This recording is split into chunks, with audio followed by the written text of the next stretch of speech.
देखो, rarest of rare case में भी भारत के अंदर में फांसी सजा का प्रावधान है और लॉ में आने के दो रीजन रहे। साइंस के स्टूडेंट्स हैं, तो किस पॉइंट पे आपको लगा कि मतलब लॉ की ओर जाना चाहिए? जयपुर बॉम्ब ब्लास्ट,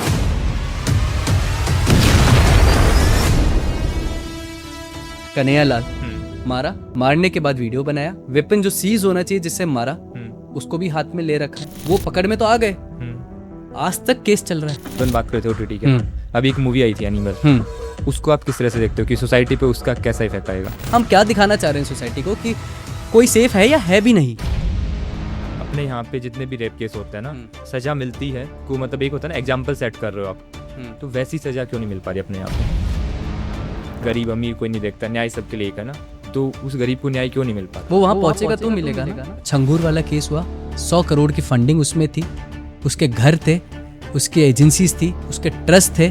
गुरु तेग बहादुर, गुरु गोविंद सिंह, आज वहाँ पर गोल्डन टेम्पल में जाके नमाज पढ़ ली जाती है। शोभा यात्रा है, जुलूस नहीं है। और जब यात्रा का नाम शोभा से जुड़ा होता है तो सांप्रदायिक हो नहीं सकती।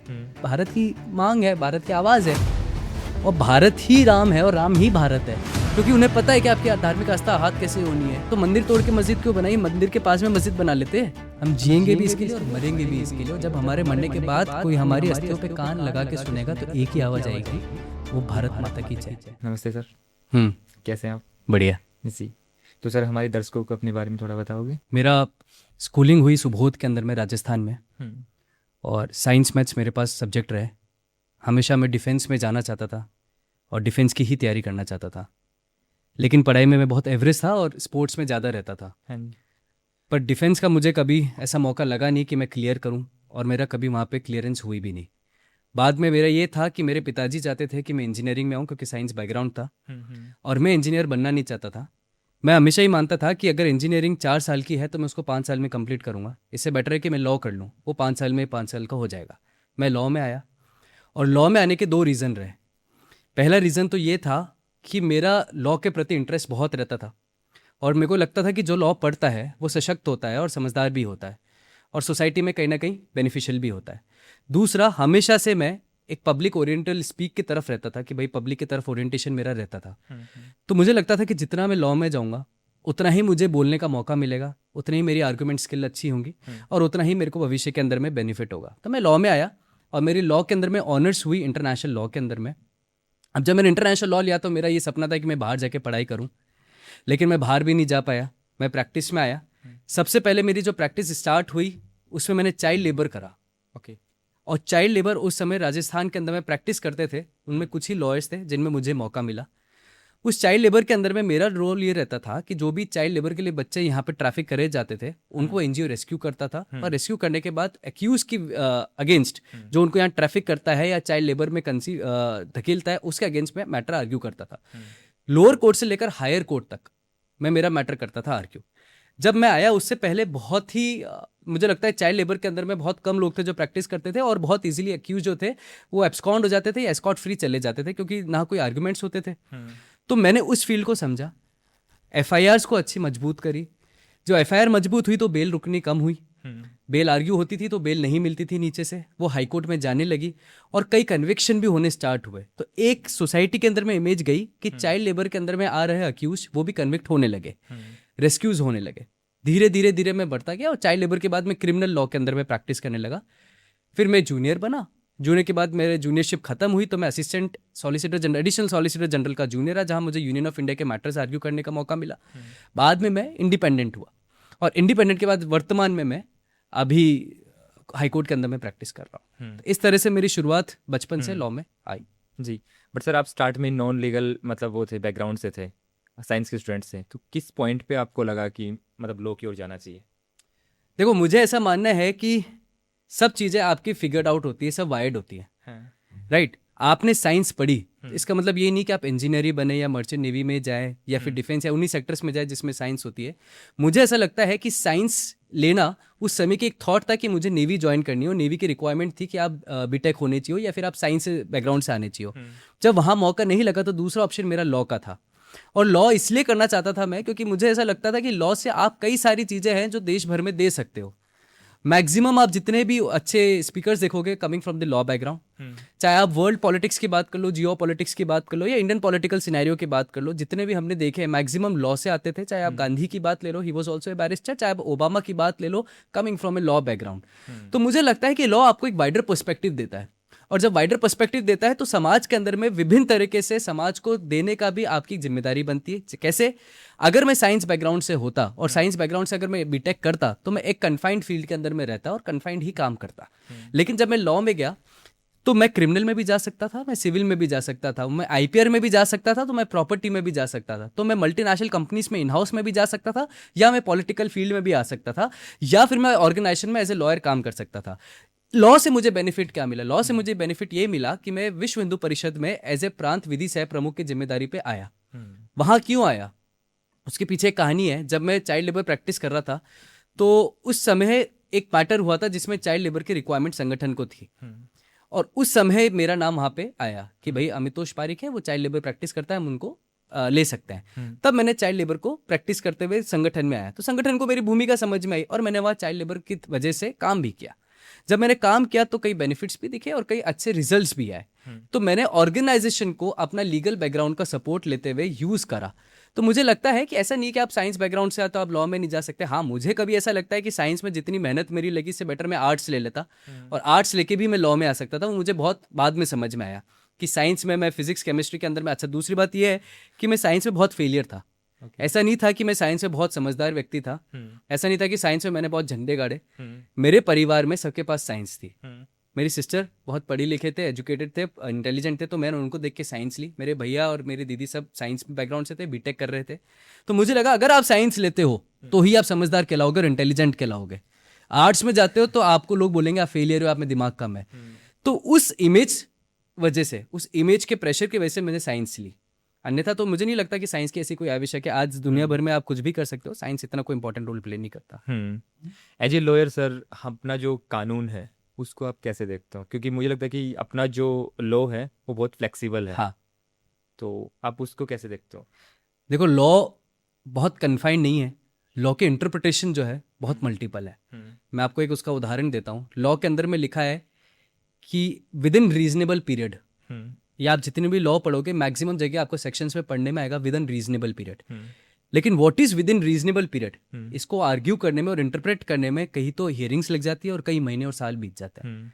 वहां ये डिफाइन नहीं है कि 2 दिन 5 दिन 10 दिन।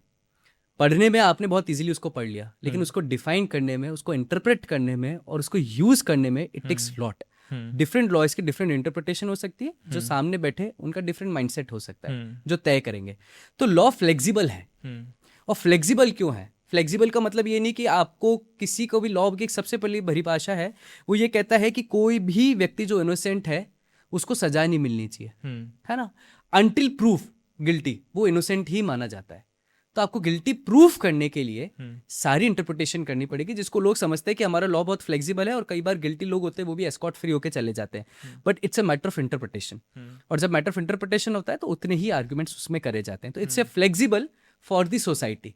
कन्फाइंड लॉ भी है, स्ट्रिक्ट लॉ भी है, और लॉ के अंदर में अमेंडमेंट्स भारतीय जनता पार्टी ने अभी सेंटर के अंदर में लाए हैं, जहां पर आईपीसी को चेंज करा गया है, जहां पर रेप के स्ट्रिक्ट पनिशमेंट करे गए हैं। निर्भया कांड के बाद स्ट्रिक्ट लॉ लाया गया है जहां पर क्राइम को 3 पार्ट में डिफाइन कर दिया, पेटी offence, heinous offence, serious offence, जहां पे मल्टीपल पनिशमेंट हुए। जहां पर पहले ये था कि अगर कोई 18 से कम का बच्चा है, अगर वो कोई भी कृत्य ऐसा करता है, कोई भी ऑफेंस ऐसा करता है जो बहुत हीनियस है, तो भी उसकी जुवेनाइल जस्टिस एक्ट के अकॉर्डिंग पनिशमेंट जो है बहुत कन्फाइंड थी कि 3 साल तक की मैक्सिमम आप रख सकते हैं। लेकिन इसके बाद उसकी कैटेगरी देखी जाएगी। अगर कोई माइनर है, हीनियस ऑफेंस करता है, तो उसकी कैटेगरी देखी जाएगी, ग्रेविटी ऑफ ऑफेंस क्या है, उसको फिर एडल्ट की तरह ट्रीट करा जाएगा, उस पर वही लॉ लगेगा जो एडल्ट पे लग रहा है, जुवेनाइल नहीं लगेगा।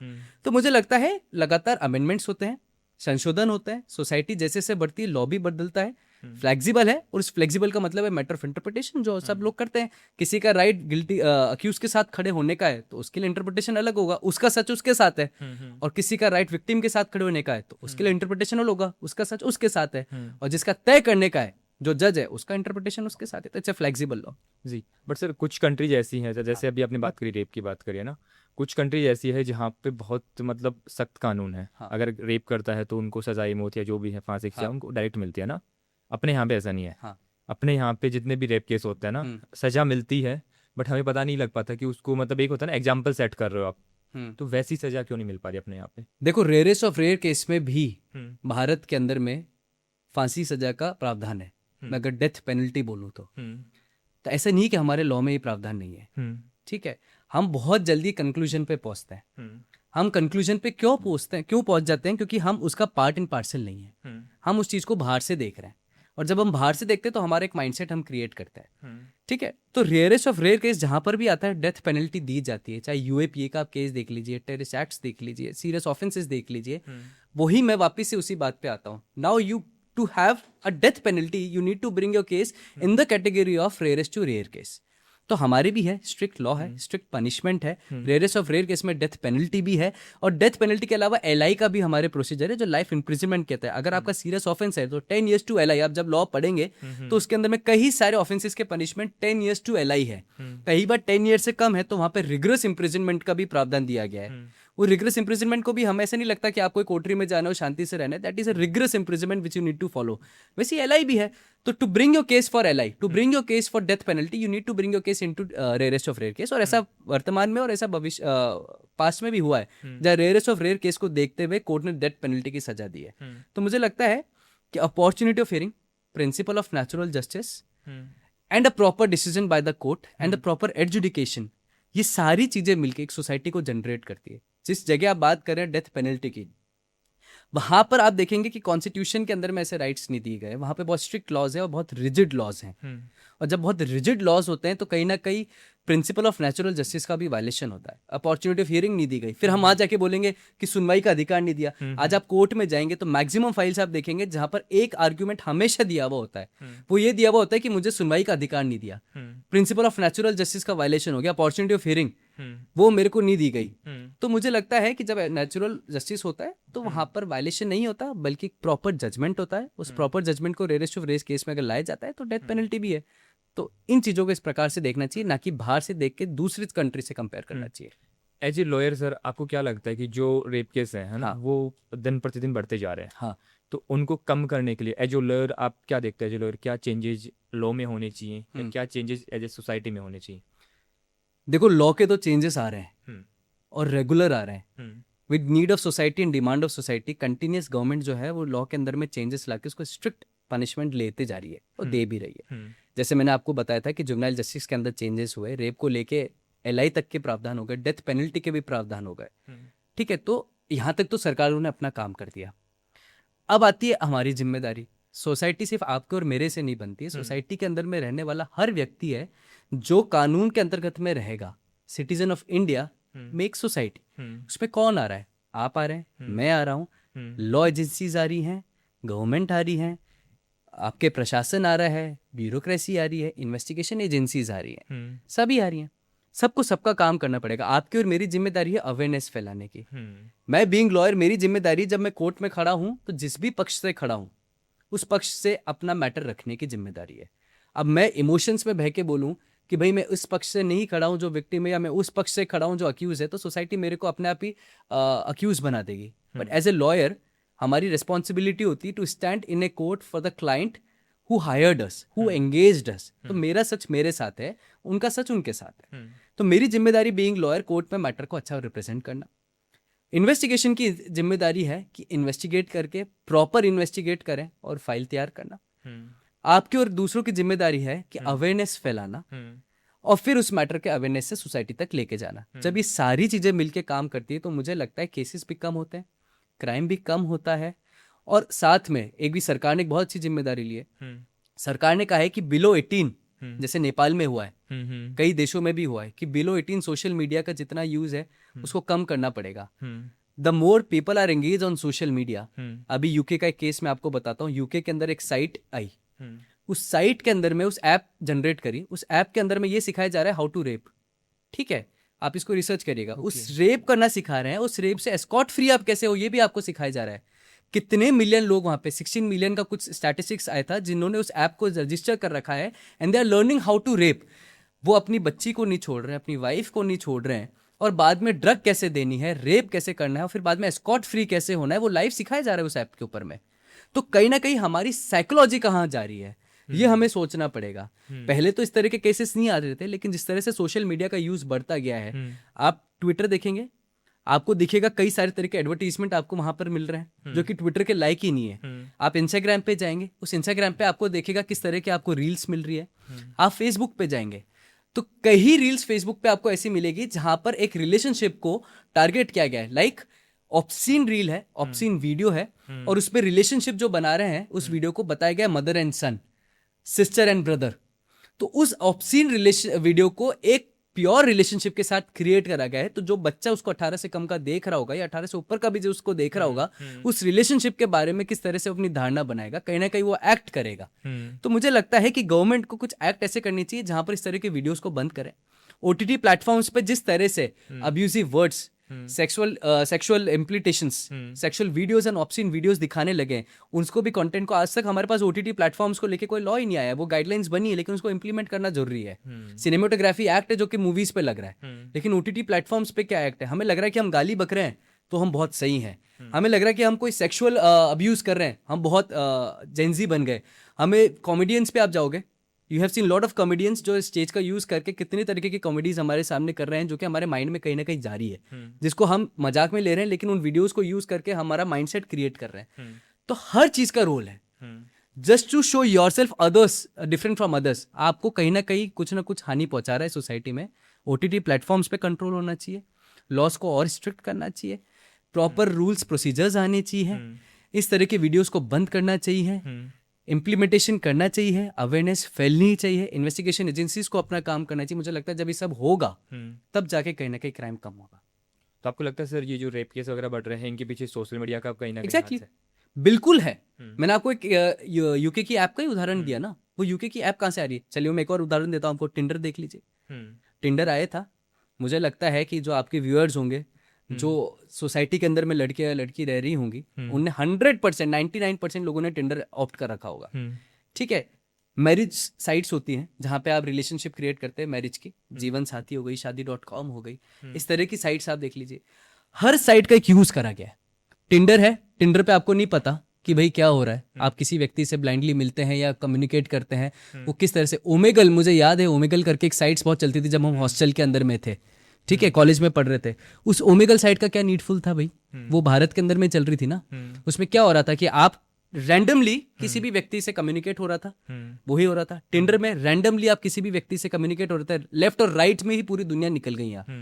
उस दुनिया लेफ्ट और राइट करते करते कितने केसेस हो गए टिंडर के। यही राजस्थान का बजाज नगर का केस है जहाँ पे एक लड़का एक लड़की से टिंडर के थ्रू मिलता है, ब्लाइंड डेट पे जाता है, उसकी पूरी एक लड़की का ग्रुप होता है जो उसको एक्सटॉर्ट करता है, फादर से डिमांड करता है पैसों की। फादर बोलते हैं मैं इतने पैसे दे दूंगा, वो देने वाले होते हैं लेकिन वो पैसे दे भी देते हैं, फिर भी उनको लगता है कि ये कहीं ना कहीं सोसाइटी के अंदर बात चली जाएगी, पुलिस के पास जाएंगे, हम पकड़ लेंगे, उस लड़के को मार दिया जाता है। केस ऑफ टिंडर है, बजाज नगर का, ये गांधीनगर राजस्थान जयपुर का। तो मुझे लगता है सोशल मीडिया जितना सोसाइटी को हानि पहुंचा रहा है, हार्म पहुंचा रहा है, हैम्पर कर रहा है माइंडसेट से, साइकोलॉजी से, उस पे सरकार को कुछ ना कुछ कंट्रोल करना पड़ेगा, अन्यथा हम अलग दिखने के लिए उनको यूज करते रहेंगे और क्राइम्स बढ़ते जाएंगे। पर ओटीटी को गाइडलाइंस बना दी पर वो इम्प्लीमेंट नहीं हुई। गाइडलाइंस है पर उसको जब तक आप एज ए लॉ नहीं लेके आओगे ना तब तक वो इम्प्लीमेंट, कुछ भी तांडव देख लो, जितने ओटीटी उठा के देखोगे, ठीक है, आप ओटीटी प्लेटफॉर्म्स की सीरीज उठा के देख लो, एनी चूज एनी, गालियां उसमें दिखेगी, सेक्सुअल आपको वीडियोस उसमें ओपन दिखेंगे, कोई गाइडलाइन नहीं। अच्छा चलो अगर लॉ होता तो आता ना अबव 18 प्लस पिक्चर आती है तो आता है ना अडल्ट पिक्चर 18 प्लस, ठीक है, कि उसमें गाली है कुछ है। ओटीटी पे तो आपको ऐसी कुछ नहीं दिखेगी, उसमें गालियां चल रही है, चाहे आप पॉलिटिकल सिनेरियो को उठा के देख लो, चाहे आप क्राइम को उठा के देख लो, क्राइम को ग्लोरीफाई और करा जा रहा है, इस तरह से मार के दिखाया जाता है क्राइम को कि आपको लगता है यार हीरो तो यही है, बंदा है जो मार रहा है, रक्त चरित्र भी चल रहा है उसमें, वो मार रहा है, जम के मार रहा है, आपको लग रहा है लड़का हीरो तो यार यही है। फिर आप क्या करोगे? फिर क्या आएगा? अब आपने वहां से तो सीख लिया, फिर आप क्या करोगे? अपनी रीलें बनाओगे, है ना, अपने आप को गुंडा दिखाओगे। पहले तो लोग अपने आप को अच्छा दिखाते थे, अब क्या सोशल मीडिया पे उनको लगता है कि ग्लैमरस वही जो मेरे पास स्कॉर्पियो हो, मैं गुंडा दिखूं, मेरे आसपास वो चले, रेले चले, फिर आप ऑफेंस कर दोगे, क्राइम कर दोगे। ऐसी कई वीडियो मेरे सामने आई जहाँ पे एक माइनर लड़का है जिसने कोई क्राइम कर दिया होगा, उसको कोर्ट में पेशी पे ले जा रहे हैं, तो उसके दोस्त यार वगैरह, माइनर है, उसके दोस्त यार वगैरह उसके वीडियो बना रहे, पीछे गाना चल रहा है, स्वैग तेरा चलेगा यूं, और वो यूं करता हुआ जा रहा है पेशी के अंदर में। तो ये सब चीजें क्या है, आपके माइंडसेट को ही हार्म करेंगे, सोसाइटी को कहीं लेके नहीं जाएंगी। तो सर अभी जैसे अपन बात कर रहे थे ओटीटी के, अभी एक मूवी आई थी एनिमल, उसको आप किस तरह से देखते हो कि सोसाइटी पे उसका कैसा इफेक्ट आएगा? एक एक करके उसकी लेयर्स की बात करते हैं। हाँ। मूवी का नाम क्या है? एनिमल। एनिमल। ठीक है, तो आप ये बता रहे हो कि एक आदमी है, ह्यूमन बीइंग है, जिसकी आइडियोलॉजी है कि मुझे मारना है और ग्रूसम मारना है ना, ऐसे नहीं मारना है कि बहुत नॉर्मल मारना है। तो आपकी आइडियोलॉजी उसकी क्या है? एनिमल। पिक्चर में तो कोई जानवर था नहीं, तो आदमी को ही आपने आइडियोलॉजी को एनिमल बताया, तो आपने उसको ग्लोरीफाई किया, ठीक है, मूवीज के थ्रू। मूवी देखोगे तो उस मूवी के अंदर में सिर्फ और सिर्फ वायलेंस दिखा, है ना, वो वायलेंस कर रहा है, उस वायलेंस को जस्टिफाई कर रहा है। उसके फादर पे अटैक होता है, फादर पे अटैक होने के बाद वो ये बोलता है कि मैं प्रण लेता हूँ कि जिसने भी मेरे पापा को मारा है मैं उसको यहीं लाके मारूंगा। वो अपने ब्रदर इन लॉ को भी मारता है, ठीक है, वो अपने लोगों को भी मारता है जिस तरह से जाता है, फिर वो एक मशीन भी बनवाता है। अब उसको ग्लोरीफाई कैसे किया? उसको ग्लोरीफाई इसलिए किया, उसको एक्शन कह दिया, क्राइम टर्म्ड एज एक्शन, ठीक है। तो सड़क पे कोई मार रहा होगा तो फिर वो क्राइम क्यों? वो भी एक्शन ही होना चाहिए ना, है ना, पर उसको एक्शन दिया। Animal offence termed as action, ठीक है। अब वो मार कैसे रहा है? वो मार हर कुछ कपड़े पहन के नहीं जा रहा, बनियान में उठा और चला गया और मार दिया, जैसे हम गाँव देहातों में देखते हैं। वो सूट पहन के जाएगा प्रॉपर, ठीक है, जिसमें ब्लू सूट बहुत फेमस हुआ था उसका, रणवीर कपूर स्मोक करता हुआ ब्लैक शेड्स लगा रहा है और वो मारने जा रहा है, तो वो वॉक करता हुआ जा रहा है, ठीक है। तो आपने क्या करा? क्राइम को ग्लोरीफाई कैसे किया? नाम, एक्शन, ड्रेसिंग सेंस। तो मतलब ऑफेंडर और क्रिमिनल जो होना चाहिए वो बहुत बढ़िया चीज है भाई देश के अंदर में। पहले के ऑफेंस का क्या होता था कि कोई भी पहन के चला गया कुछ भी और मार दिया, ठीक है। अब क्या है, वो बहुत ग्लोरीफाई हो गया। चाहे आप ओटीटी पे देखो, चाहे आप मूवीज को देखो, चाहे आप एनिमल जैसे आपने नाम लिया, और अभी एक मूवी भी चली थी जिसको लोगों ने, हाँ ये बात, ये मेरे थॉट आया था दिमाग में, लोगों ने कहा धुरंधर धुरंधर अपोज हो रहा है, धुरंधर का अपोज हो रहा है। हमारी दिक्कत हो गई है, हम क्या कर रहे हैं, वही चीज पिक कर रहे हैं जो सोशल मीडिया हमें दिखा रहा है, हम वो पिक नहीं कर रहे हैं जो हमारे लाइक है। दो उदाहरण मैं देता हूं, एक पहले भी मैंने आपको दिया है, कुंभ का उदाहरण है, ठीक है। कुंभ में कितना सरकार को बेनिफिट हुआ, रेवेन्यू जनरेट हुआ, आइडियोलॉजी, हमारी संस्कृति, हमारे ट्रेडिशन, कितने साल बाद वो कुंभ हुआ है, कितने सरकार ने मैनेजमेंट किए। कुंभ की भगदड़ के विषय आते थे बहुत पहले, जब कांग्रेस सरकार, समाजवादी सब कराते थे, मर जाते थे, कुछ डेटा नहीं होता था, उसको कैसे व्यवस्थित करा, कितनी राज्यों की पुलिस वहां लगी, ये सारी चीजें समझने की और सोचने की थी, ठीक है। सोशल मीडिया ने क्या दिखाया कि एक लड़की है वो माला बेच रही है रुद्राक्ष की, है ना, मोनालिसा। दूसरा दिखाया IITian बाबा, ठीक है, हमने अडॉप्ट कर लिया। मैं भी उनका एक पार्ट था, जब कुंभ चल रहा था सोशल मीडिया देखता था, तो मैंने भी मेरी वाइफ को दिखाया कि यार ये देखो, इस बाबा से पूछा और इसने कितनी बड़ी बड़ी आइडियोलॉजी समझा दी, और आयोटा समझा दिया, साइंस समझा दी, यूनिवर्स समझा दी, ठीक है। वो बाबा ने क्या करा, बाद में वो बाबा ने वीडियोस बनाने स्टार्ट करे, इंस्टाग्राम पे अपने अकाउंट बना लिया, ठीक है, इंटरव्यूज देने, पॉडकास्ट देने स्टार्ट करे, डिबेटों पे जाने लगा, ठीक है, जहाँ पे मारपीट भी हुई थी, और अभी एक महिला से उसने शादी कर ली, और वो अपने घर चला गया और घर से चला गया। क्या तो IT का रोल उसमें आया, पूरे उसमें आप देख लो, क्या सनातन का उसमें रोल आ गया, क्या उसने ऐसा देश को समझा दिया या आपको और मुझे समझा दिया कि हमें लगे कि यार ये अच्छी बात समझाई। समाज के अंदर में भगवा पहनना, उस भगवे को किस तरह से यूज करना है, सोशल मीडिया ने सबसे ज्यादा खराब किया है, ठीक है। IITian बाबा और ऐसे कई, जैसे मोनालिसा, देखो एक बच्ची को प्रताड़ित किया जा रहा है, ये आई है, इसकी आंखें देखो कितनी सुंदर है, वो रुद्राक्ष बेच रही है, शादी कर ली उसने। अब उसका सोशल मीडिया का यूज करा, विश्व हिंदू परिषद ने कंप्लेंट भी करी थी कि उसकी एज का फैक्टर है, शी इज माइनर, ठीक है, इसलिए आज वो भाग गई। अब उसका वही पति जो मुसलमान है वो उसको ढूंढ रहा है, वो उसको छोड़ के भी भाग गई, ठीक है। तो पूरे सोशल मीडिया ने जिस तरह से कुंभ को प्रोजेक्ट किया, मोनालिसा और IITian बाबा पे कन्फाइन कर दिया, राइट। दूसरा सोशल मीडिया का लॉस, एनिमल, धुरंधर। एनिमल से हमने सोशल मीडिया में क्या लिया, सूट, एनिमल, और एक सॉन्ग भी था उसका जो पंजाबी सॉन्ग आता है जब वो मार रहा होता है, ठीक है, जब रणबीर कपूर मार रहा है और उसको एक्शन कहा गया है, तब एक सॉन्ग चलता है पंजाबी, ठीक है। दुर्घटना देखो क्या है, जब भी कोई हीरो पिक्चर के अंदर में मार रहा है, क्राइम दिखा रहा है, वायलेंस दिखा रहा है, तो पंजाबी गाने ही आ रहा है। क्यों आ रहा है पंजाबी गाना? मतलब पंजाब के अंदर में सिर्फ ऑफेंडर्स ही हैं या क्राइम करने वाले पंजाबी हैं इस देश के अंदर में, और कोई नहीं है। आरी आरी आरी धुरंधर में चला है, तब क्या हो रहा है, आरी आरी जब चल रहा है तब वो मार रहा है, वायलेंस दिख रहा है, ठीक है, हम वही अडॉप्ट कर रहे हैं जो सोशल मीडिया हमें दिखा रहा है। धुरंधर से हमने ये नहीं देखा कि किस तरह से एक पूरा रैकेट भारत को समाप्त और खत्म करने में लगा हुआ था, किस तरह से टेररिस्ट ऑर्गेनाइजेशन हमें खत्म करने में और हमारे अंदर इंप्लीमेंट करी गई थी, इंजेक्ट करी गई थी, और देश की इन्वेस्टिगेशन एजेंसी उनको लड़के देश की सभ्यता, देश की सिक्योरिटी को बचा रही है। ये हमने नहीं देखा। हम क्या करेंगे, आरी सुन रहे हैं, क्यों? क्योंकि उन्होंने उस वायलेंस को ग्लोरीफाई कर दिया। मैं उस चीज के अगेंस्ट नहीं हूं जिस तरह से मीडिया में दिखाया गया। मैं वो नहीं बोल रहा कि अगर किसी रेडिकल व्यक्ति को मारा जा रहा है या उस व्यक्ति को मारा जा रहा है जो हमारे देश की सिक्योरिटी को हैम्पर कर रहा है, तो ये गलत है, उसका तो अधिकार वो करेगा। मैं उस डिबेट पे नहीं जा रहा। मैं वो कह रहा हूं जो सोशल मीडिया से यूथ उठा रहा है। रणबीर कपूर वायलेंस कर रहा है तो सूट पहन के वायलेंस करेगा, पंजाबी गाना चलेगा, एनिमल है भैया। तीसरा एक और मैं आपको उदाहरण देता हूं। तीसरा वो शाहिद कपूर की एक मूवी आई थी, मैं उसका नाम भूल गया। शाहिद कपूर की एक मूवी आई थी जिसमें वो बुलेट पे होता है, कबीर सिंह। एक लड़का पढ़ा लिखा, एजुकेटेड, इंटेलिजेंट लड़का डॉक्टर बना है।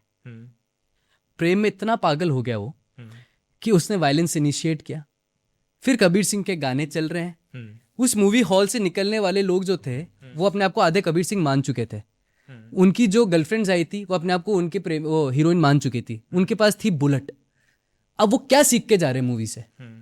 मूवी से सिर्फ 3 चीजें सीख के जा रहे हैं कि मैं कबीर सिंह हूं, मैं मारूंगा, मेरी बंदी को देखेगा मैं उसके थप्पड़ मार दूंगा, उसके ये कर दूंगा, वो कर दूंगा, और दिमाग में गाने चल रहा है उनके कबीर सिंह का। वो शाहिद कपूर अपने आप को मान चुके हैं, ठीक है। तो हमने कहीं ना कहीं सोसाइटी के अंदर में जो चीज प्रोजेक्ट करनी थी मूवीज के थ्रू, वो वायलेंस को ग्लोरीफाई करना स्टार्ट कर दिया।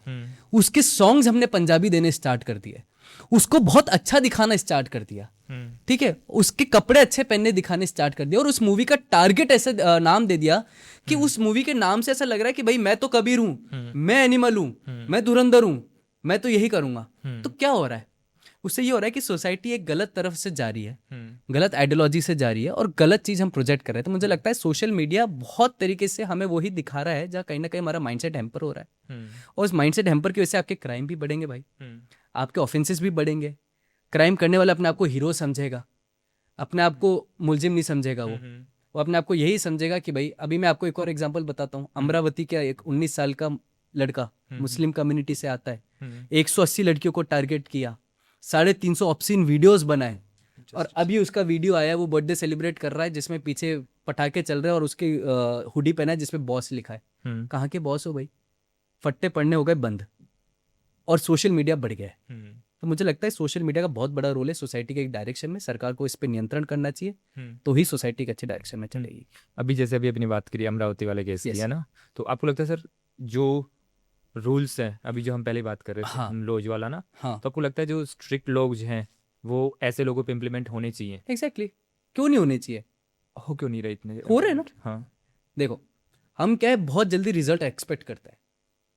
मैं इस बात से भी आपकी सहमत हूँ।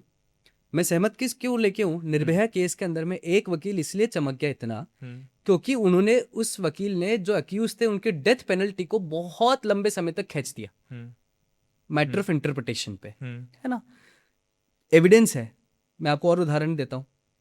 आपके उदयपुर का कन्हैया लाल मारा, मारने के बाद वीडियो बनाया, वेपन जो सीज होना चाहिए जिससे मारा उसको भी हाथ में ले रखा है, वो पकड़ में तो आ गए।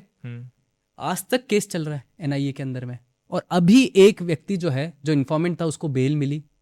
किस आधार पे बेल मिली? कोर्ट ने कहा कि वो एविडेंस इतने नहीं प्रस्तुत कर पाए जो उसके ऊपर में उसको वैलिड रखे, इसलिए bail is a right, not an exception. Informant has a major role into a crime. जब तक कोई व्यक्ति बताएगा नहीं कि उसकी दुकान खुली है, या वो अभी वहां है, या इस लोकेशन पर है, या उसकी दुकान में कोई नहीं है, तो ऑफेंडर ने तो उसकी इन्फॉर्मेशन पे काम किया, तो उसका कैसे रोल नहीं हो सकता? लेकिन कहीं ना कहीं, जैसे मैंने कहा, इन्वेस्टिगेशन एजेंसीज कहीं ना कहीं मैटर्स को इतना लेंदी हो जाते हैं जिसमें एविडेंस कहने कहीं हैम्पर होते हैं, टेम्पर होते हैं, और उसका लाभ उन लोगों को मिलता है जो उस ऑफेंस के अंदर में सम्मिलित पाए जाते हैं। दूसरा एग्जाम्पल मैं आपको देता हूँ। अमरावती के अंदर में उमेश खोले का भी था, कन्हैया लाल हो गया, निर्भया हो गया, और हाँ, जयपुर बॉम्ब ब्लास्ट।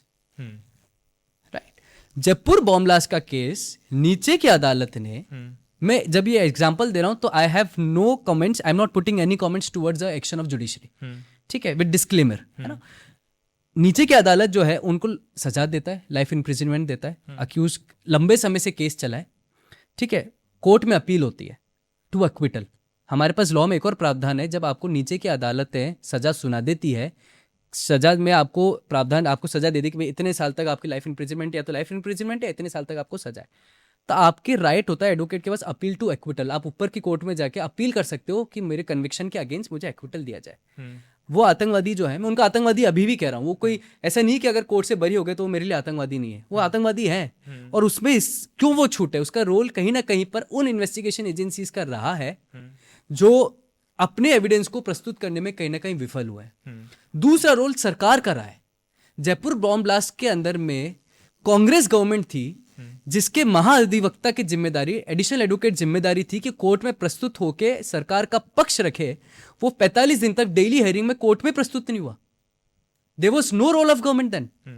तो फायदा किसको हुआ? स्कॉट फ्री वो लोग हुए जो आपके ही राज्य में आके बम ब्लास्ट करते हैं, वो मुलजिम जिनके ऊपर में केस है कि इनोसेंट लोगों को मारने का, बॉम्ब ब्लास्ट करने का, वो स्कॉट फ्री होके चले गए आपके सामने।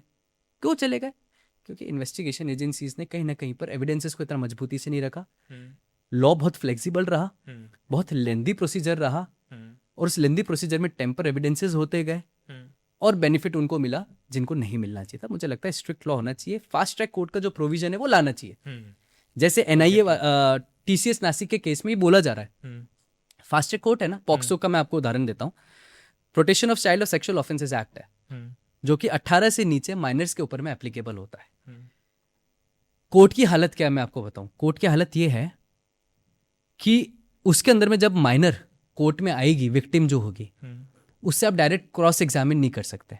मतलब एक वकील जिरे में उस लड़की और उस बच्ची से नहीं पूछ सकता कि आपके साथ क्या हुआ।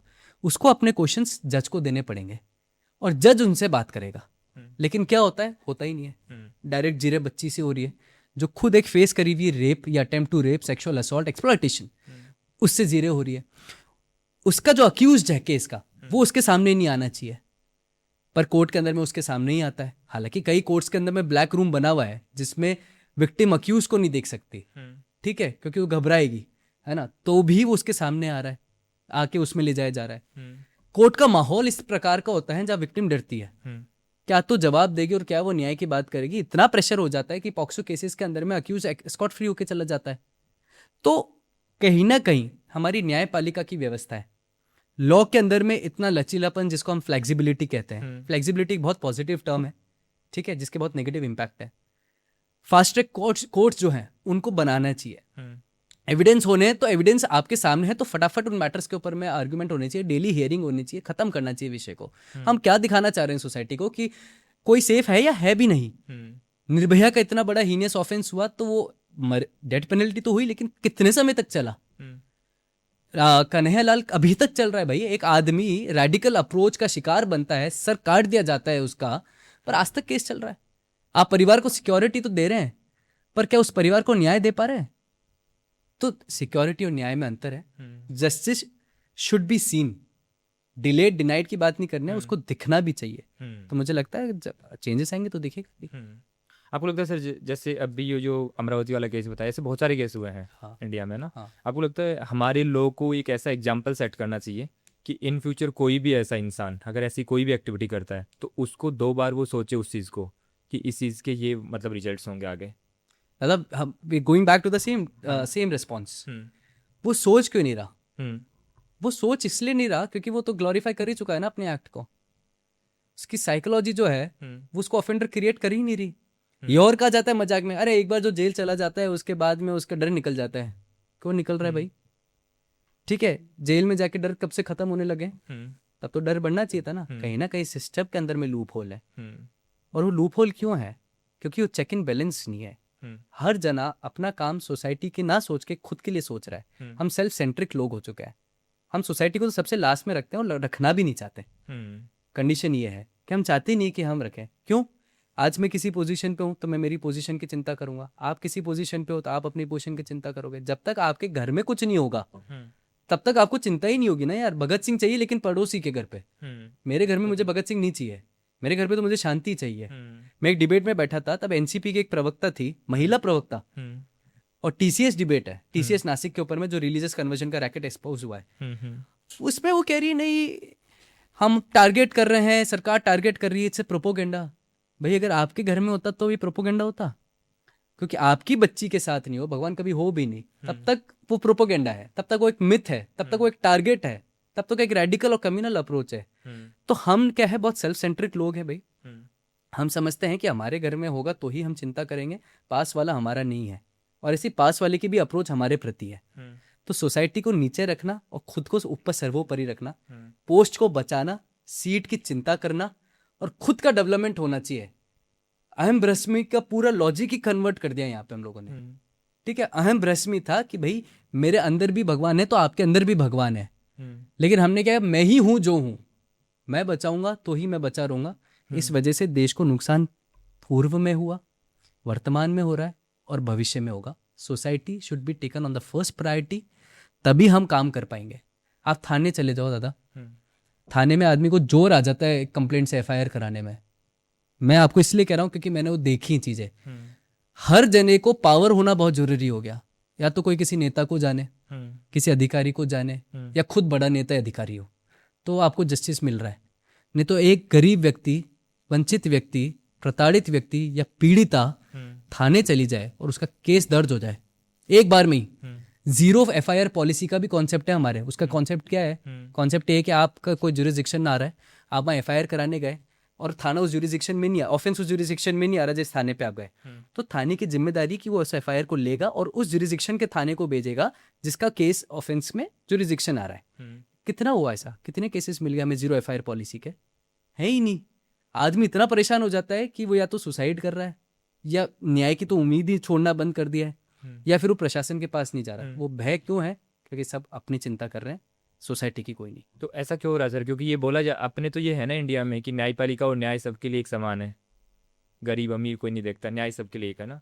तो उस गरीब को न्याय क्यों नहीं मिल पा रहा? वो वहां पहुंचेगा तो मिलेगा ना भैया। आप जब तक गेट का कोई दरवाजा खटखटाएगा नहीं तो आप गेट खोलोगे क्यों? न्यायालय के समक्ष जब तक मैटर जाएगा नहीं तो न्याय देगा किसको कोर्ट? आप सिर्फ वहां तक पहुंचने का जो सफर है उसको इतना आपने ही देखो, मैं इसमें एक बहुत स्पष्ट करता हूं, हम दो चीज अलग रखते हैं। सरकार ने अपनी जिम्मेदारी पूर्ण निभा रखी है, कानून तो सब कह ही रहा है ना। कानून कह रहा है कि एफआईआर होनी चाहिए, कंप्लेंट होनी चाहिए, इन्वेस्टिगेशन इतने दिन में कंप्लीट होनी चाहिए, चालान 30 दिन में या 60 दिन में होना चाहिए, एफआईआर होनी चाहिए, एफआईआर होनी चाहिए। लॉ है, पर उस लॉ को जो इम्प्लीमेंट करने वाले लोग बैठे हैं वो कहीं ना कहीं दिक्कत वहां आती है। कहीं ना कहीं पॉलिटिकल इंप्लीमेंटेशन और पॉलिटिकल इंटरेक्शन से दिक्कत आती है, इन्वॉल्वमेंट से दिक्कत आती है। और जब तक दिक्कतें खत्म नहीं होंगी, जब तक उस पर चेक एंड बैलेंस नहीं होगा। और मैं आपको और बताता हूं, कोर्ट बहुत पर्टिकुलर है भाई। हम कोर्ट के ऊपर में सोचते हैं कि कोर्ट न्याय नहीं दे रहा, वहां वाकई में न्याय है। आप कोर्ट में जाओ, आपका मैटर कोर्ट में लगे, कोर्ट हाथों हाथ उस पर सुनवाई करता है और उस मैटर को डील भी करता है। एक्सपीडिशियस ट्रायल के भी ऑर्डर्स होते हैं। मैं कई बार उन मैटर्स में जाता हूं जहां निचली अदालत के अंदर में बहुत लंबा समय लग गया, तो हाईकोर्ट में एक व्यक्ति जाता है और बोलता है कि मुझे एक्सपीडिशियस ट्रायल दिया जाए। कोर्ट ऑर्डर करता है एक्सपीडिशियस ट्रायल के नीचे की कोर्टों को, इतने समय में इस मैटर को खत्म करें। तो सब हो रहा है।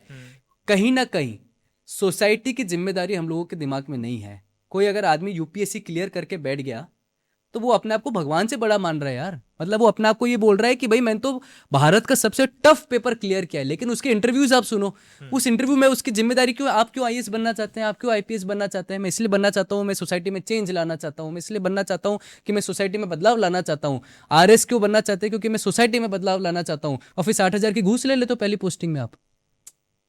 ठीक है, तो कहाँ जाए आदमी और किधर जाए? फाइलें पड़ी पड़ी हैं, फाइलें खत्म हो गई, मैटर इन्फेक्शियस हो जाते हैं। तो कई लोग तो ये, मैं आपको बताता हूँ, जो कई लोग तो ये सोचते हैं कि यार हम नहीं जाए तो ज़्यादा बेटर है, आपसी में सेटलमेंट कर लेते हैं। जब आप बाहर की देशों को देखेंगे तो आउटसाइड कोर्ट सेटलमेंट जो है वो इसलिए करे जाते हैं क्योंकि लॉयर्स की फीस बहुत एक्सपेंसिव है, इसलिए नहीं करे जाते कि वहाँ पे दिक्कत है।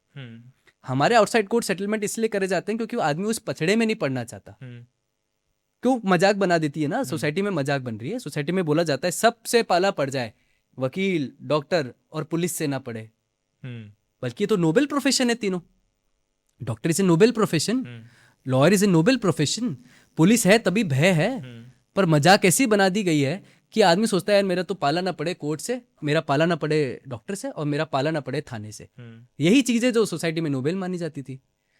तो सोसाइटी की approach towards bureaucracy towards professions वो तब बदलेगी जब आदमी खुद में चेंज लाके सोसाइटी को प्रायोरिटी रखेगा और खुद को सबसे नीचे। तो सर अभी जो नासिक वाला केस हुआ, आप उसको किस तरह से देखते हैं? वो एक प्रोपेगेंडा है या फिर रियलिटी है? दो अलग अलग चीज़ें, एक है प्रोपोगेंडा, एक है रियलिटी। रियलिटी क्या है हम सबके समक्ष है। मैं रियलिटी उन्हें मानता हूँ जहाँ एक तरफ FIRs है, विक्टिम्स हैं और एविडेंस है। जब ये तीनों चीज़ें मिलके कॉर्पोरेट होती है तो एक रियलिटी बनती है, सत्य, ट्रुथ। जहाँ पर ये तीनों एब्सेंट होती हैं वहाँ ये प्रोपोगेंडा होती हैं। नासिक के एग्जाम्पल के अंदर में 9 FIRs हुई। TCS के अंदर में HR निदा खान, वहाँ से रोल आता है एक पूरा सर्किट का, एक सिंडिकेट आता है, बच्चियों के, इन लड़कियों के पासपोर्ट बनाए जाते हैं जिनको मलेशिया भेजने की तैयारी होती है। ये हिंदू परिवार से आने वाली लड़कियां थी। एक भी विक्टिम ऐसी नहीं है जो हिंदू परिवार के बगैर हो या मुस्लिम हो, और एक भी अक्यूज ऐसा नहीं है जो हिंदू हो या नॉन मुस्लिम हो। ठीक है, इनको टारगेट किया जाता है। वहां पे एक वनरेबल हिंदू लड़की को टारगेट करा जाता था। देखा जाता था किसके परिवार में दिक्कत है, कौन वनरेबल है, किसको एम्प्लॉयमेंट चाहिए। और मैं आपको और भी बताऊंगा जिन केसेस में ऐसा हुआ है। वो वहां पर आती थी, हायर करने वाली HR जिसका नाम निदा खान, टीम लीडर सारे मुस्लिम। लड़कियों के और विक्टिम्स की FIR, पीड़िताओं की FIR में साफ कहा है कि उन्हें बीफ खिलाया गया। ठीक है, उन्हें नमाज पढ़ने पे मजबूर करा। निदा खान ये बता रही है कैसे बुरखा पहना जाए, कन्वर्जन पे मजबूर करा गया। A meeting room and a conference room of a multinational company turns into मदरसा। वहाँ ये बताया जा रहा है टोपी कैसे पहननी, स्कल कैप कैसे लगानी है, नमाज कैसे पढ़नी है। सेक्सुअल एक्सप्लॉयटेशन के केसेस, ऑब्ससीन वीडियोस के केसेस, हिंदू देवी देवताओं का मजाक बनाना, नमाज पढ़ाना, रोजे इफ्तार रखना, ठीक है, और फिर उनको प्रमोट कन्वर्ट करने पे मजबूर करना। तो मुझे लगता है कि यही विटनेसेस थी, यही एविडेंसेस हैं, यही FIR है और यही विक्टिम है। प्रोपोगेंडा किसका है? प्रोपोगेंडा है उन लोगों का जो हमेशा शील्ड करते हैं, shielding Muslims under the garb of religion. जैसे आप राना अयूब को देख लीजिए, आप शेरवानी को देख लीजिए, अरफा खानून शेरवानी देख लीजिए, अब निर्फा खान, फ़हीम खान देख लीजिए। इन लोगों ने एक नैरेटिव बनाया कि मुसलमान पढ़ा लिखा है तो अब उसको टारगेट कर लिया गया है। ठीक है, ऐसा कुछ है ही नहीं, ये जानबूझ के साजिश है, टारगेटिंग मुस्लिम है। तो एक पूरा सोसाइटी कैसे वर्क करता है मैं आपको बताता हूँ। एक तरफ है जहां पे लोग प्रताड़ित है और प्रशासन के पास जाते हैं अपनी शिकायत लेके। एक है जो अक्यूज्ड है, उनके लिए सबसे पहले तो ये ट्विटर और सोशल मीडिया इन्फ्लुएंसर्स खड़े होते हैं जो इनको शील्ड करते हैं और पूरी आइडियोलॉजी को, पूरे इंसिडेंट को प्रोपोगेंडा और मिथ बता देते हैं बिना किसी एविडेंस के, बिना किसी साक्ष्य और तथ्य के। दूसरे आते हैं जो मीडिया के अंदर जाते हैं और इन्हीं के ही परिवारों से मिलते हैं। आप TCS का उदाहरण देख लीजिए, आप नासिक का उदाहरण, उसका तरुण खटीक का एग्जाम्पल देख लीजिए, दोनों रिसेंट एग्जाम्पल है। पहले लोगों ने, इन्हीं लोगों ने, अरफा खानून और इन लोगों ने, सो कॉल्ड सेक्युलरिस्ट लोगों ने, सो कॉल्ड लिबरल्स ने, सो कॉल्ड लेफ्ट इकोसिस्टम ने, सो कॉल्ड इस्लामिस्ट लोगों ने इनको प्रोपोगेंडा मिथ बता दिया। फिर ये परिवार के पास गए और परिवार के इंटरव्यू ले। परिवार के इंटरव्यू लेते हैं तो उसमें उनके फादर या मदर, इनके इंटरव्यू लिए गए। TCS के अंदर में एक मुलजिम की माँ से पूछ रहे हैं क्या ये सही है, तो बोल रही है ये सब प्रोपोगेंडा है, मेरे बच्चे को फंसाया जा रहा है, वो तो इनोसेंट है, वो ये है। तो सोसाइटी में एक इमोशनल अप्रोच जाती है।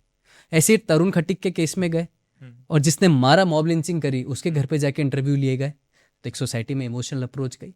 तीसरा, जो लोग अपना घर नहीं चला पा रहे, एक 1 लाख रुपए की सैलरी की नौकरी करने वाला व्यक्ति या कोई पंचर सही करने वाला व्यक्ति या जो छोटे एम्प्लॉयमेंट कर रहे हैं, वो कपिल सिब्बल की फीस दे सकता है? नहीं दे सकता ना। 1.5 करोड़ की फीस कहाँ से आ रही है? वो लॉयर्स की फोर्स कोर्ट में खड़े होकर इनके मैटर्स लड़ रही है, प्रॉपर फंडिंग आ रही है। उनका काम है, आपका काम है हिंदू लड़की टारगेट करना, तो आप हिंदू लड़की टारगेट कर रहे हैं।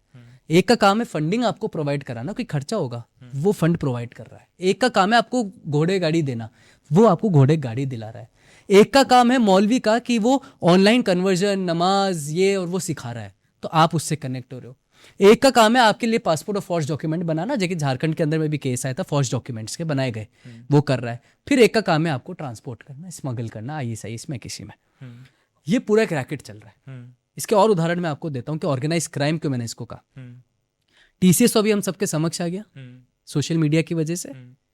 TCS से पहले बलरामपुर छंगूर वाला केस हुआ, 100 करोड़ की फंडिंग उसमें थी, उसके घर थे, उसके एजेंसीज थी, उसके ट्रस्ट थे, 40 बार वो विदेश जा चुका था, 19 बार उसकी पत्नी विदेश दुबई जा चुकी थी, पॉलिटिकल सपोर्ट उसको था समाजवादी पार्टी का, और कितने लोगों को वो कन्वर्ट करा चुका था ऑनलाइन या ऑनलाइन के अलावा। ये केस तब सामने आया जब वहाँ पे काम करने वाले स्वीपर जो था वो हिंदू था, और उसको चंगूर और उन लोगों ने बोला कि भाई तेरे को हम इतने रुपए देंगे, गाड़ी देंगे, घोड़ा देंगे, घर देंगे और इतनी कमाई देंगे, तेरा काम है टारगेट करके हिंदू लड़की को कन्वर्ट करना, हमारे तक लेके आना। जब वो मना करा तो उसको फंसाने पे बोला, उसके फॉल्स केसेस बनाने पे बोला, उसको रेप के केस पे फंसाने पे बोला, एक्सप्लॉइट करा, एक्सटॉर्ट करने का अटेम्प्ट किया, तब वो प्रशासन के पास गया, तब जाके इस पूरे रैकेट की, ऑर्गेनाइज रैकेट की एक्सपोजर हुआ।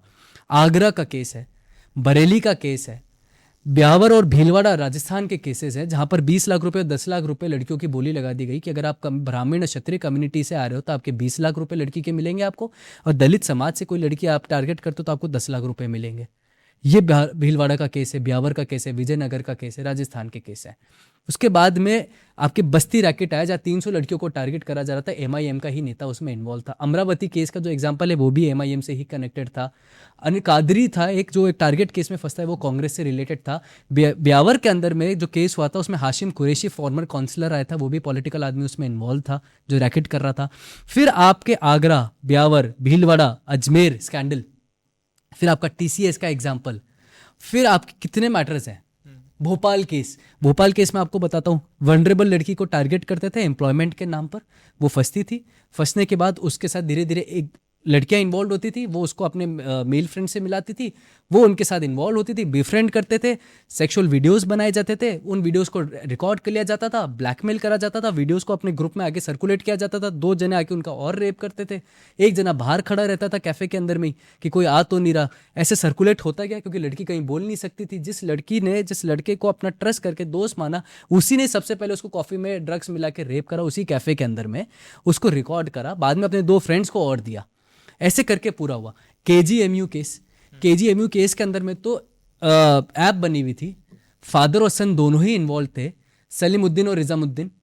फादर ने तो 4 हिंदू लड़कियों से ऑलरेडी शादी कर रखी थी, जम्मू कश्मीर, पंजाब, राजस्थान और उत्तर प्रदेश और बिहार की महिलाएं थी।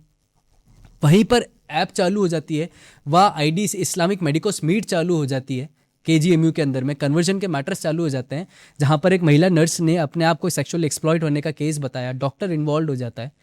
ऐसे ही आपके केसेस देख लीजिए, उत्तर प्रदेश के अंदर में देख लीजिए, ऑनलाइन गेमिंग के थ्रू कर रहे हैं, ऑनलाइन ऐप्स के थ्रू कर रहे हैं, फेसबुक के थ्रू बेफ्रेंड कर रहे हैं, भरतपुर के अंदर में करा, ब्यावर में करा, अलवर में करा, आगरा में करा, अजमेर में करा। तो ये ऑर्गेनाइज क्राइम है। उस ऑर्गेनाइज क्राइम का रीजन है कि दे आर टारगेटेड। ये आपकी कितनी डेमोग्राफी चेंज कर रहे हैं। तो इट्स नॉट ए लव जिहाद कि ये भाई आपने सिर्फ कह दिया कि ये लव जिहाद है, ये टारगेटेड लव जिहाद है कि उनको पता है। अच्छा, अब ये कह दिया जाता है कि लव जिहाद जो है ये तो विश्व हिंदू परिषद बजरंग दल के लोगों की कॉइन टर्म है। मैं आपको एक और उदाहरण देता हूँ, ठीक है। आप अभी आपका फोन अगर चालू होगा तो आप उसमें सिर्फ लव जिहाद डालिए गूगल पे जाके, विकीपीडिया सबसे पहले आता है। एक सर्च इंजन है, हम लोग स्कूल के अंदर में थे, कॉलेज में थे, तो सबसे पहले विकीपीडिया पे सर्च करते थे। विकीपीडिया इसको कॉन्स्पिरेसी थ्योरी कहता है इस्लामोफोबिया के अगेंस्ट। ये कहता है कि एक कॉइंड और कॉन्क्लूडेड स्टोरी बनाई जाती है इस्लाम के अगेंस्ट और मुसलमानों के टारगेट करने के लिए। मतलब जितने एविडेंस, FIRs, केसेस, विक्टिम्स हैं, सब फॉल्स है विकीपीडिया के अकॉर्डिंग। ठीक है, आप विकीपीडिया के नीचे जो प्रॉम्प्ट रिसर्च आएंगी उनकी हेडलाइंस पढ़िए। विकीपीडिया की हेडलाइन है इज इट लव और जिहाद ऑफ लव। BBC की हेडलाइन आप पढ़ लीजिए, MDAI की हेडलाइंस आप पढ़ लीजिए। ये सारी वो प्रॉम्प्ट रिसर्च है जो कि इसको कंस्पायर्ड थ्योरी कहती है under the garb of westernisation. There is no love जिहाद, it is only a myth. जहाँ ऑर्गेनाइज क्राइम हो रहे हैं ये इनके लिए मिथ है, प्रोपोगेंडा है, विक्टिम्स इनके लिए वो है। अब मैं जब कोर्ट पे आता हूँ, ठीक है, आपको लगता है कि भाई मेरा एक आइडियोलॉजी हो सकती है, आपका एक माइंडसेट हो सकता है, आपके देखने वालों का एक माइंडसेट हो सकता है। कोर्ट का तो न्याय तो न्यायालय के अनुसार चलेगा, एविडेंसेस पे चलेगा।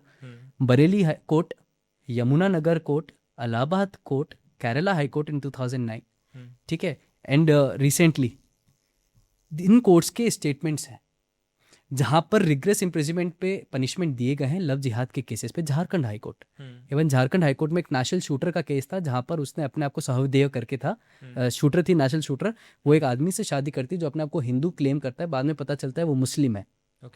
ठीक है, झारखंड हाईकोर्ट ने उस पर एग्जाम केस दिया है, उसको पनिशमेंट दिया है, बरेली कोर्ट ने दिया है 7 साल का, भोपाल में दिया है, इलाहाबाद में दिया है, केरला हाईकोर्ट ने 2009 में कह दिया था दिस इज लव जिहाद, targeted approach of Hindu women under the garb of religion, either concealing their identity और बिकमिंग गुड फ्रेंड। सरकार एंटी कन्वर्जन लॉ लाने लगी, तो समाज में एक डिबेट उठी एंटी कन्वर्जन लॉ की क्या आवश्यकता है।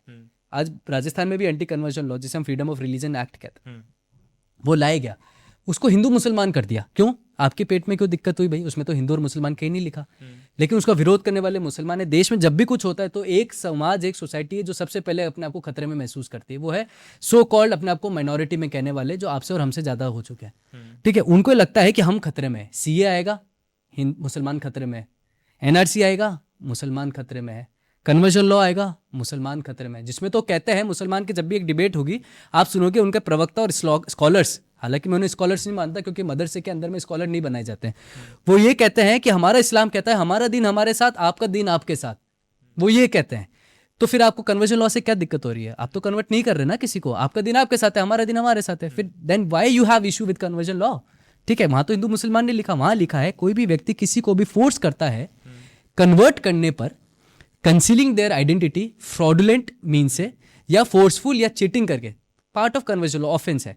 माननीय सर्वोच्च न्यायालय ने 1978 में Rev Stanislaus versus Union of India case में डिफाइन कर दिया था कि freedom of religion is not giving you right to freedom to convert. ये रेव स्टेनलेस कोर्ट ने, सुप्रीम कोर्ट ने बोला है। मतलब आपके फ्रीडम ऑफ रिलीजन, जो आपका अधिकार है धर्म के लिए, आप प्रैक्टिस कर सकते हैं, प्रोफेस कर सकते हो, प्रोपोगेट कर सकते हैं, ये अधिकार आपको नहीं देता आप किसी को कन्वर्ट कर सकते हैं। तो ये आपका राइट नहीं है। मुसलमान में जब आप इस्लाम पढ़ोगे तो इस्लाम में लिखा है कि you can not convert yourself. आप यहाँ की बात कर रहे हो, आप पाकिस्तान का एग्जाम्पल देख लो, इंडोनेशिया का देख लो, कई इस्लामिक देश है जहाँ डेथ पेनल्टी आप कन्वर्ट होते हो। तो if you change your religion from Islam to other, आपको डेथ पेनल्टी है। आप पाकिस्तान में चले जाइए, डेथ पेनल्टी है, कई लाइफ इंप्रिजनमेंट है।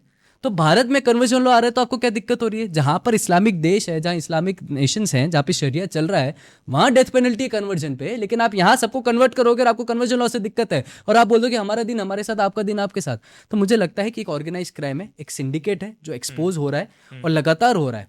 ये प्रोपोगेंडा नहीं ना, ये मिथ है, ये टारगेटेड हिंदू अप्रोच किलिंग है, डेमोग्राफिक किलिंग है, डेमोग्राफी चेंज हो रही है, हिंदू लड़कियों को टारगेट करा जा रहा है। फिर एक जने ने बोला भाई बीफ खिलाने से कहाँ पे कुछ हो जाएगा, बीफ खिला दिया तो क्या हो गया? मैं आपको बीफ का एक उदाहरण देता हूँ। बीफ की वैल्यू, बीफ क्या है? गाय को हमारे सनातन धर्म में सबसे ज्यादा पूजनीय माना जाता है। गाय हमारी माता है, ये बोला जाता है। उसके 4 पैरों को 4 वेद की तरह देखा जाता है। ठीक है, उस गाय की हम रक्षा भी करते हैं, उस गाय की हम पूजा भी करते हैं। मुसलमान और इस्लाम में गाय हलाल है, हराम नहीं है। एक छोटी सी लड़की खड़ी होकर बोलती है कि गाय हम खाएंगे क्योंकि वो हलाल है, हराम नहीं है, मुस्लिम कम्युनिटी की। उस गाय को मुसलमानों ने, जब अजमेर दरगाह शरीफ वाला विषय हुआ था, तो खूब काट काट के अन्ना सागर में भी फेंका है। ठीक है, यही गाय को बीफ खिलाया जाता था जब गोवा इंक्विजिशन, पोर्चुगीज गोवा के अंदर में आए थे, तो वो ब्लैक्स को, जिसको वो निगर्स कहते थे, उनको साथ में लेके जाते थे। मास बैप्टिज्म कराना था पोर्चुगीज को, तो मास बैप्टिज्म करने के लिए कई सारे लोग चाहिए, तो वहाँ हिंदू हुआ करते थे। तो कैसे हिंदू को कन्वर्ट करा जाए? तो वो जहाँ जिसको भी मिलता था हिंदू उसको पकड़ते थे, और वो जो ब्लैक्स जिनको उन्होंने स्लेव बना रखा था, उनके हाथों से उनके मुंह में बीफ खिलाते थे। क्यों? क्योंकि हमारी उसके साथ आस्था जुड़ी थी गाय के साथ, हमारे लिए बीफ जो है वो पाप है। तो हिंदू को बीफ खिलाया गया, कुछ और भी खिला सकते थे। बीफ खिलाते वो अछूत हो जाता था उस समय कि भाई ये तो अछूत हो गया, इसने बीफ खा लिया। ठीक है, बीफ इसके मुंह पे टच कर दिया, उसके कोई ऑप्शन ही नहीं बचता था, उसको कन्वर्ट होना पड़ता था, बैप्टाइज होकर क्रिश्चियन बनना पड़ता था। लेकिन आज उन्हीं लोगों के चक्कर में आज भारत के अंदर में सेंट जेवियर स्कूल्स हैं, सेंट फ्रांसिस हैं, और रिलीजन ऑफ पीस जिसे कहा जाता है, उस रिलीजन ऑफ पीस ने आपके देश में आकर, पोर्चुगीज ने गोवा के अंदर में इतना मजबूर कर दिया कि ब्राह्मण ना शिखा रख सकता था, ना जनेऊ पहन सकता था। उसको सेंडी टैक्स, SENDI टैक्स कहा जाता था, जो उसको देना पड़ता था। अगर नहीं देता था तो या तो उसको मारा जाता था, बैप्टाइज करा जाता था, या उसको घर छोड़ के मजबूर कर दिया जाता था। होली ऑफिसेस बनाए जाते थे। उन होली ऑफिसेस का काम था कि आपको इंक्विज करा जाएगा, इंक्विजिशन होता था, या तो आपके नाखून निकाल लिए जाते थे, आपकी बच्ची और बेटियों का बलात्कार कर दिया जाता था, आपको बैप्टाइज कर दिया जाता था, आपके घर आपके सामने जला दिया जाता था, और कोई उदाहरण आपके पास बचता नहीं था, तो आपको छोड़ के भागना पड़ता था। हिंदू ने स्टार्टिंग से यही तो देखा यार, या तो अपनी जगह वो लड़ा है या वो बलिदान हुआ है। सबसे पीड़ा की बात यह है कि जो सरदार, जो सिख धर्म को बचाने के लिए बलिदान हो गए, तवे में जल गए, जिन्होंने अपने ही बच्चे का कलेजा खा लिया लेकिन अपने आप को परिवर्तित नहीं होने दिया, गुरु तेग बहादुर, गुरु गोविंद सिंह, आज वहां पर गोल्डन टेम्पल में जाके नमाज पढ़ ली जाती है। एक और आपको एक फैक्ट बताता हूं मैं, सबसे पहली एफआईआर प्रीवी काउंसिल के समय पर राम जन्मभूमि में निहंगों के सिखों के अगेंस्ट हुई थी, जिन्होंने दीवारों पे ओम लिखा था। And you go and check Google पे या फैक्ट चेक कर लीजिए, पहली उस सिख के आज क्या कंडीशन हो गई। पंजाब के अंदर 15% कन्वर्जन रेट बढ़ गई। तो we need to open our eyes. Nothing is myth and nothing is propaganda. Everything is victimise when accused is Muslim. Dalit लड़की थी जो गई TCS केस के अंदर में FIR कराने, कहाँ है चंद्रशेखर रावण? दलितों का बहुत बड़ा नेता है ना वो, क्यों नहीं बोल रहा भाई? वो कहाँ है असुद्दीन ओवैसी? कहाँ है समाजवादी पार्टी जो PDA की बात करती है, पिछला दलित अखाड़ी? दलित महिला थी। मुरादाबाद पैटर्न में एक 14 साल की लड़की को उठा लिया जाता है, दलित की 16 साल की लड़की को मुसलमान उठा के बलात्कार कर देता है, सड़क पे फेंक देता है। तब इनकी आवाज़ें नहीं निकलती, तब PDA नहीं दिखता, तब चंद्रशेखर रावण को नहीं दिखता। क्यों? क्योंकि उस समय वो खामिनी के पैर दबा रहा है Chandrashekhar Ravan. When accused is Muslim and victim is Dalit, nobody will come who owe the responsibility to the Dalit community, so called responsibility जिसे कहते हैं। तो मुझे लगता है हिंदू is victimized और पूरी पॉलिटिकलाइज चल रहा है। सेक्युलरिज्म कुछ नहीं, एक मिथ है, हो रहा है वो रियलिटी है। तो सर अभी जितनी भी शोभा यात्राएं निकल रही हैं, जैसे रामनवमी पे, हनुमान जयंती पे, है ना, तो ये देखा जा रहा है, लाइक बोला जा रहा है कि वो भी हिंदू मुस्लिम को करने के लिए बनाई जा रही है शोभा यात्रा। तो जो भी VHP शोभा यात्रा निकालती है या बजरंग दल शोभा यात्रा निकालता है, तो उनके पीछे क्या थ्योरी होती है? देखो, इसको पहले तो समझ लेते हैं कि शोभा यात्रा है, जुलूस नहीं है। और जब यात्रा का नाम शोभा से जुड़ा होता है तो सांप्रदायिक हो नहीं सकती। और शोभा से जुड़ा है तो भारत की सभ्यता और संस्कृति से जुड़ा होगा। जब मैं जुलूस की बात करता हूँ तो मुहर्रम वो एक जुलूस के प्रोसीजर में आता है। शोभा यात्रा कभी भी किसी को भी टारगेट करके नहीं करी जाती। शोभा यात्रा इसलिए करी जाती है कि देश के अंदर में उसको सेलिब्रेट करा जाए। अगर आप राम की शोभा यात्रा निकाल रहे हो तो राम हमारी आस्था है, आत्मा है, प्रतीक है, परिचय है, भारत की मांग है, भारत की आवाज़ है, और भारत ही राम है और राम ही भारत है। ठीक है, अगर मैं उसकी शोभा यात्रा निकाल रहा हूँ, जय श्री राम के नारे लगा रहा हूँ, तो सांप्रदायिक कहाँ से हो गया? अगर मैं हनुमान की शोभा यात्रा जयंती बना रहा हूँ तो वो सांप्रदायिक कहाँ से हो गया? तो मुझे लगता है कि इसको एक गलत टारगेट से देखा जाता है। लेकिन क्यों ऐसा होता है कि शोभा यात्रा निकाली जाती तो पथराव हो जाते हैं? चाहे आप बंगाल का विषय ले लो, बिहार का विषय ले लो, छत्तीसगढ़ का विषय ले लो, झारखंड का विषय ले लो, आप संभाजी नगर का विषय ले लो, आप राजस्थान का भीलवाड़ा का विषय ले लो, क्यों शोभा यात्राओं पे पथराव होता है? तो प्रश्न चिन्ह में कौन खड़ा है? कटघरे में कौन खड़ा है? वो व्यक्ति जो उन शोभा यात्राओं के ऊपर पथराव कर रहा है। अब पथराव क्यों कर रहा है भाई? क्या उसको नहीं लगता कि पथराव करना चाहिए, नहीं करना चाहिए? मैं बताता हूँ, जब आप एक जगह जाते हैं मदीना मक्का के अंदर में, तो वहां पर एक प्रोसीजर है कि आपको डेविल के ऊपर में, जैसे शैतान कहते हैं, पत्थर फेंकना है। वो 7 बार पत्थर फेंकते हैं। okay. तो एक आइडियोलॉजी है जो उनके मजहब में लिखी है कि जो भी शैतान है उस पर हमें पत्थर फेंकना है। तो या तो वो आपको शैतान समझ रहे हैं क्योंकि आप हिंदू हैं, आप शोभा यात्रा निकल रहे हैं जिसको अलाउ नहीं कर रहे क्योंकि वो उनके अकॉर्डिंग सही नहीं है, आप जय श्री राम का नारा लगा रहे हैं तो उनकी धार्मिक आस्था आहत हो रही है।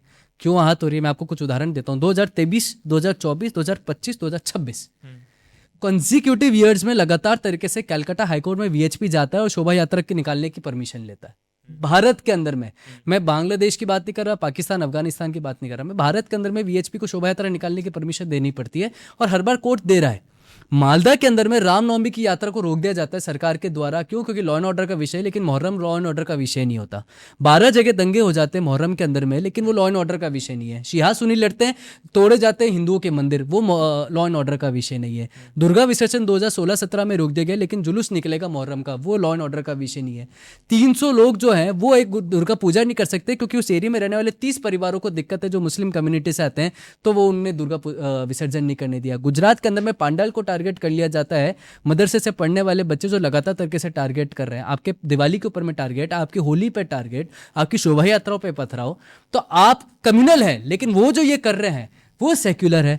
मुझे लगता है कि मद्रास हाईकोर्ट के अंदर में एक पिटीशन गई थी जहां पे कोर्ट के अंदर में कहा गया कि यहां से शोभा यात्रा नहीं निकलेगी क्योंकि मुस्लिम मेजोरिटी एरिया है। कोर्ट ने कहा इट्स अ सेक्युलर कंट्री, आप किसी पे दबाव नहीं बना सकते। बीइंग मुस्लिम मेजोरिटी अगर आप इस जगह में है तो आप कैसे किसी हिंदू को शोभा यात्रा निकालने से रोक सकते हैं?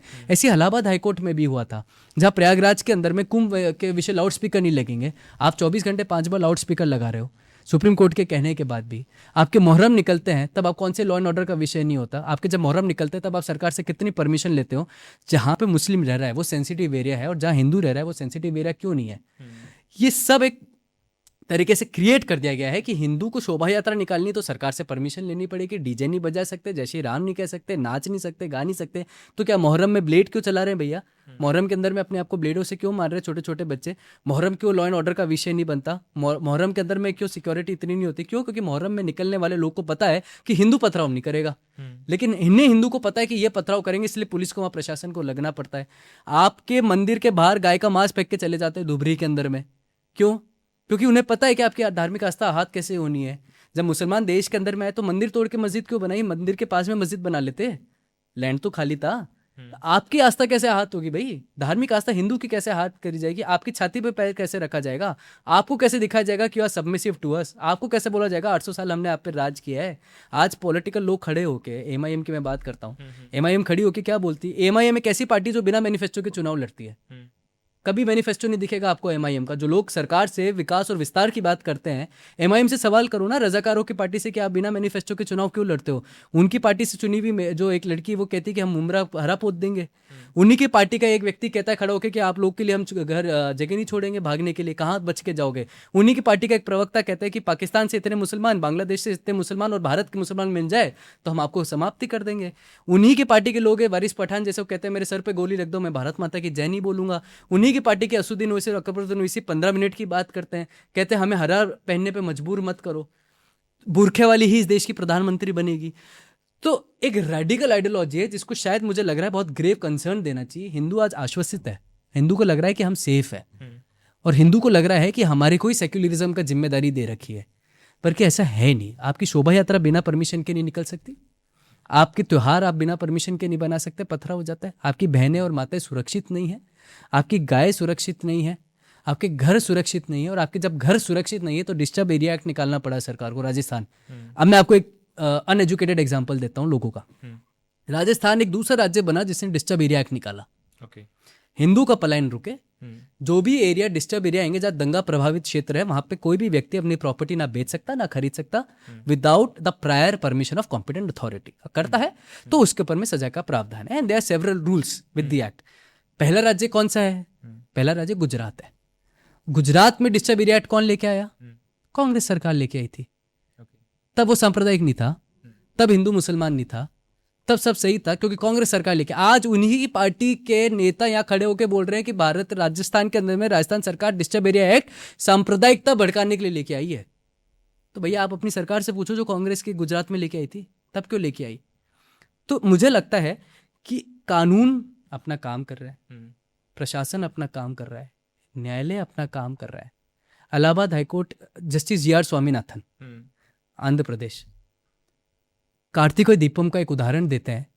हिंदू जाता है और बोलता है हमारे को यहाँ दीप जलाने का अवसर दिया जाए, क्योंकि वहाँ की प्रथा प्रचलित है तमिल में, साउथ में, मुर्गन के लिए। तो उनको देखते हुए, भावनाओं को देखते हुए, सारी फैक्ट स्टडी करते हुए जस्टिस जी आर स्वामीनाथन हिंदुओं को अधिकार देते हैं, आप जाके कार्तिकेय दीपम करेंगे, Hindu have all rights to light a lamp. उसकी अपील हो जाती है डीबी में, अपील के अंदर में भी उसको अलाउ कर दिया जाता है।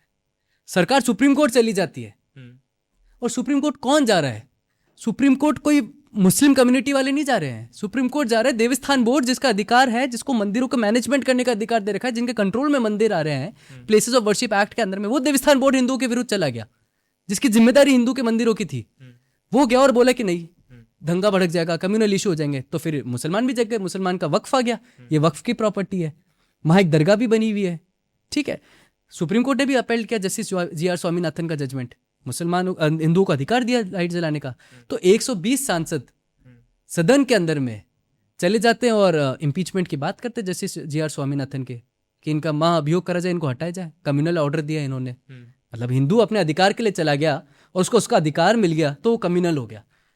तो मुझे लगता है कि सबरीमाला, मैं उस पर कमेंट नहीं करना चाहता, लेकिन सबरीमाला तो हम रोज देख रहे हैं। सबरीमाला के अंदर में लॉर्ड अयप्पा का जो मंदिर है, ऐसे ही 13 मंदिर अलग भी हैं। और साउथ के अंदर में भी एक मंदिर है जहाँ पे देवी का स्थान है, जिस देवी को सवेरे लक्ष्मी की तरह पूजते हैं, दिन में सरस्वती, रात में काली के रूप में पूजा जाता है। वहाँ पे सुपरफिशियल चीज़ें भी होती हैं। वहाँ लॉर्ड अयप्पा का भी मूर्ति लगा हुआ है, वहाँ किसी महिला को नहीं रोका, वहाँ महिला दर्शन करती है। 12 मंदिरों में देश में महिला जाके दर्शन करती है। लॉर्ड अयप्पा जो सबरीमिला में है वो सेलिबेसी मेंटेन करते हैं, और जब वो सेलिबेसी मेंटेन करते हैं तो उसमें महिलाओं को दूर रखा जाता है, क्योंकि वो भगवान की आस्था है। That is a religious belief, this is spiritual belief. लेकिन सेक्युलर देश के अंदर में न्यायालय तय कर रहा है कि वी रिलीजियस डॉक्ट्रिन है या नहीं। तो मस्जिदों में महिलाओं की एंट्री बंद है, तो उस पर आप क्यों नहीं तय कर रहे भाई? A women can not enter in mosque and offer नमाज। ओके, तो वहां क्यों नहीं बोल रहे हैं? मंदिरों का पैसा देश के काम आएगा, लेकिन मस्जिद और क्रिश्चियन का पैसा सिर्फ कन्वर्जन के काम आएगा।